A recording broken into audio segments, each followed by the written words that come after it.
একদিকে বারুদের গন্ধ, অন্যদিকে বিশ্ব অর্থনীতির নাভিশ্বাস। পারস্য উপসাগরের নীল জলরাশি এখন আর নীলেই সীমাবদ্ধ নেই, তা হয়ে উঠেছে এক আন্তর্জাতিক দাবার বোর্ড। আর সেই বোর্ডের কেন্দ্রবিন্দুতে রয়েছে মাত্র 34 কিলোমিটার চওড়া একটি জলপথ, হরমুজ প্রণালী। গত 5 সপ্তাহ ধরে ইরান, যুক্তরাষ্ট্র এবং ইসরায়েলের মধ্যে চলা বিধ্বংসী যুদ্ধ বিশ্বকে এক গভীর সংকটে ঠেলে দিয়েছে। ইরান এই মুহূর্তে তাদের হাতের শেষ তাসটি খেলেছে। তারা কেবল এই জলপথ অবরুদ্ধই করেনি, বরং দিয়েছে এক অভাবনীয় শর্ত। এখন থেকে হরমুজ প্রণালী দিয়ে কোনো জাহাজ যেতে হলে তেহরানকে দিতে হবে ট্রানজিট ফি বা পারাপারের মাশুল।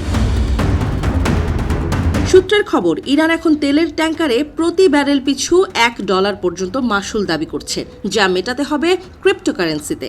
প্রশ্ন উঠছে, যে জলপথ দিয়ে বিশ্বের মোট জ্বালানি তেলের 1/5 পরিবাহিত হয়, সেখানে কি এভাবে একতরফা কর বসানো সম্ভব? তেহরানের এই দাদাগিরি কি আন্তর্জাতিক আইনের চোখে বৈধ? অনেকেই প্রশ্ন তুলছেন, মিশর যদি সুয়েজ খালে টাকা নিতে পারে, তবে ইরান কেন হরমুজ প্রণালীতে পারবে না? উত্তর লুকিয়ে আছে ভূগোলে। সুয়েজ বা পানামা হলো মানুষের তৈরি খাল। মরুভূমি খুঁড়ে মানুষ এই পথ বানিয়েছে, তাই এর রক্ষণাবেক্ষণের জন্য তারা ফি নিতে পারে। কিন্তু হরমুজ হলো একটি প্রাকৃতিক প্রণালী। প্রকৃতি প্রদত্ত এই পথে কোনো দেশের একক আধিপত্য আইনত স্বীকৃত নয়।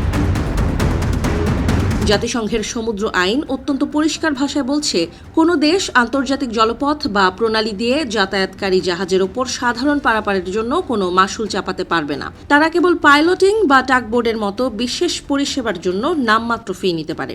ইরান যা চাইছে তা আসলে আন্তর্জাতিক আইনের সরাসরি লঙ্ঘন। তবে একদল বিশেষজ্ঞ বলছেন, ইরানে হামলার সময় আমেরিকাও জাতিসংঘের নীতি, আন্তর্জাতিক আইন কিংবা মানবাধিকার কোনো কিছুই তোয়াক্কা করেনি। ফলে হরমুজের টোল আদায়ও ইরানের জন্য খুব একটা অযৌক্তিক নয়। যুদ্ধবিধ্বস্ত ইরান ঘুরে দাঁড়ানোর জন্য এর বাইরে আর কী বা করতে পারে? ইরানের এই পদক্ষেপে শুধু পশ্চিমা বিশ্ব নয়, প্রমাদ গুনছে সংযুক্ত আরব আমিরাত এবং কাতারের মতো প্রতিবেশী দেশগুলো। তাদের সাফ কথা, হরমুজ প্রণালী কারো ব্যক্তিগত সম্পত্তি নয়। এই জলপথকে বন্দী বানিয়ে পুরো বিশ্বের অর্থনীতিকে জিম্মি করা হচ্ছে। তেলের দাম আকাশচুম্বী হওয়ার ভয়ে কাঁপছে উন্নয়নশীল দেশগুলো। একদিকে মার্কিন প্রেসিডেন্ট ডোনাল্ড ট্রাম্প 2 সপ্তাহের যুদ্ধবিরতিতে রাজি হলেও স্পষ্ট করে দিয়েছেন, হরমুজ প্রণালীতে অবাধ যাতায়াত নিশ্চিত না করলে কোনো স্থায়ী শান্তি চুক্তি হবে না। কিন্তু প্রশ্ন হলো, আকাশপথে বোমাবর্ষণ করে কি ইরানকে এই পাহাড় ঘেরা দুর্ভেদ্য উপকূল থেকে সরানো সম্ভব?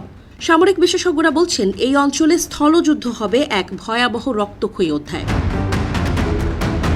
এই জটিল সমীকরণে সবচেয়ে বড় খেলোয়াড় হয়ে উঠতে পারে চীন। ইরানের তেলের সবচেয়ে বড় ক্রেতা তারা।